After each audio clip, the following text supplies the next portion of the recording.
Stellaris. Let's start with what that is, because that title could mean anything to do with sci-fi. Stellaris is a 4X grand strategy game by Paradox. Now, for those of you that are familiar with what all of those words meant, you probably already know what this game is, so why the fuck you are here, I don't know. For everyone else, this means it's a large-scale strategy game focused on long gameplay where there is a lot of paths to victory. This is a genre that has been aggressively held by turn-based strategy games in the past, which typically includes super dry and detailed micromanagement. The lack of all this is why I think I really like Stellaris. Unlike most alternatives, it is played as if it is real time even if most events are calculated as if it was turn-based, and it doesn't get super bogged down in every detail.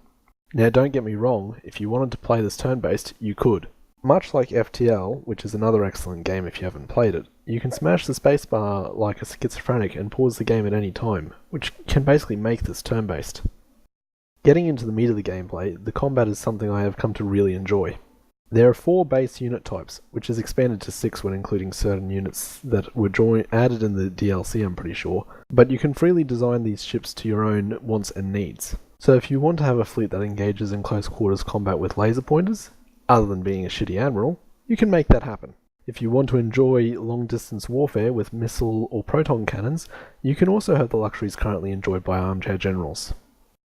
Basically, your fighting force is what you make of it, and if it gets dominated, it's because you either brought rocks and clubs to a gunfight, or way understaffed, or maybe your navy just can't fly properly.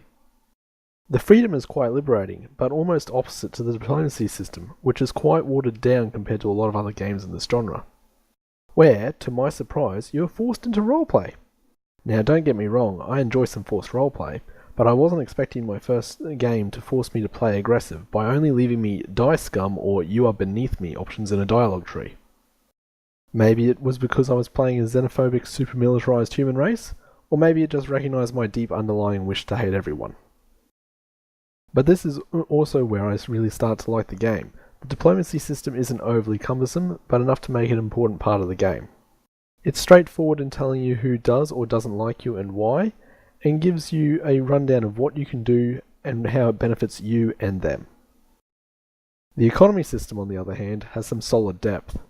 There are 3 main tiers of resource that you have to use to produce one another, and as a whole you have to make some interesting production choices. Technological, economic, and military growth actually have different requirements, and you can't easily switch between them without some downside. My only issues with the game are its AI difficulty and the RNG. Firstly, the difficulty of the AI is entirely tied to what benefits it gets over the player. Often, you can outplay the equal or slightly stronger opponents, and it is only those that have been given advantages over you that pose serious threats. There is at least a very wide range of ways to buff the AI or nerf yourself to fine-tune this though. But this doesn't mean anything compared to what the RNG can do to you. There is a lot of RNG mechanics in this game, and at least at lower or to medium difficulties, the random number generator is your only real threat. You can be completely taken out of the game if a mid or late game event, which I won't spoil because they are quite fun to experience for the first time, picks you as the victim. Now I hope I don't have to explain that being victimized is not fun, even if it is by a random number generator. Likewise, it is possible to end up in a spawn position that makes it completely impossible to expand.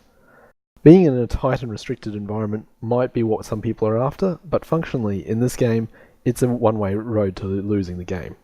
These issues can be mitigated through the game customization options, and it doesn't penalize you in any way for rebalancing and adjusting it to your preferences. Overall, I've really enjoyed this game, which is something super weird for me because I don't normally enjoy grand strategy games. Well, at least for more than a few hours. Maybe it's the sci-fi setting, maybe it's the real-time gameplay, maybe it's Maybelline, but this just works for me, and I definitely recommend it to others that have wanted to get into the genre.